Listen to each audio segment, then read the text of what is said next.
Selamat otomotif brother-brother semua, cara pengecekan secara manual untuk jalur pengisian pada tipenya motor Honda Vario 150 yang injeksi ya. Ini yang 2018, 2019 atau yang 2022 sama aja. Nah ini kebetulan di bagian akinya sudah kita lepas, dan untuk di bagian selahannya ini juga gak ada di selahnya ya.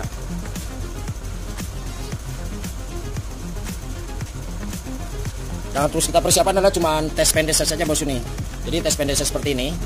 Pastikan untuk yang namanya keluaran dari sensor CKP, nah itu karena jalur pengisiannya dari bagian ini ya. Jadi untuk tanpa harus aki terpasangkan nih. Nah cek ketiga jalur kabel ini, yang merah garis biru, merah garis putih ya. Nah yang bagian tengah ini nih, dan juga merah garis kuning dan hijau. Nah ini hijau ini adalah jalurnya massa. Nah ketika berada dari semua bagian jalur massa ini nggak ada, karena ini tidak ada arusnya ya. Nah ini pastikan terpasang kebudi atau rangka motor. Untuk jalur massa ini biasanya posisinya berada di bagian bawah nih. Salah satu penyebab yang bisa menyebabkan pengisian aki yang bermasalah. Nah ini juga salah satunya berkarat nih bosku. Coba kita perjelas lagi ya. Tuh, itu untuk baut posisi platnya ya. Nah ini berkarat.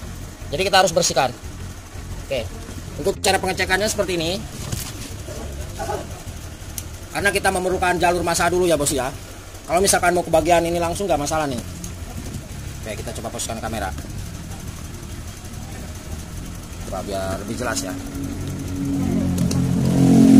Kalau misalkan tidak ada arus, salah satunya berarti mau tidak mau kita harus bongkar di bagian yang namanya sensor CKP ya. Oke, kita coba kasih tambahan kabel di bagian ini nih. Karena kita memerlukan massa. Ya kalau misalkan nggak dikasih tambah kabel, ya kita akan susah untuk memastikan bagian massa ini ada atau enggaknya, karena untuk ke ECM itu memerlukan massa.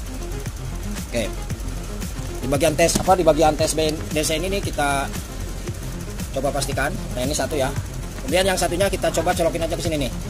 Nah ini harus hidup seperti ini. Kalau misalkan di bagian tes DC ini berarti untuk jalur pengisiannya itu ada dan normal.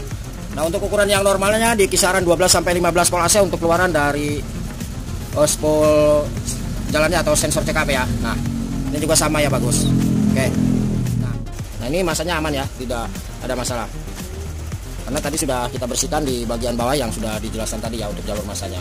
Kemudian brother semua, kalau misalkan untuk jalur yang namanya pengisian tidak bisa mengisi ya, salah satunya bisa di kiprok atau regulator yang berada di bagian ECU ini nih yang bermasalah. Intinya brother semua pastikan itu harus ada arus keluar nih.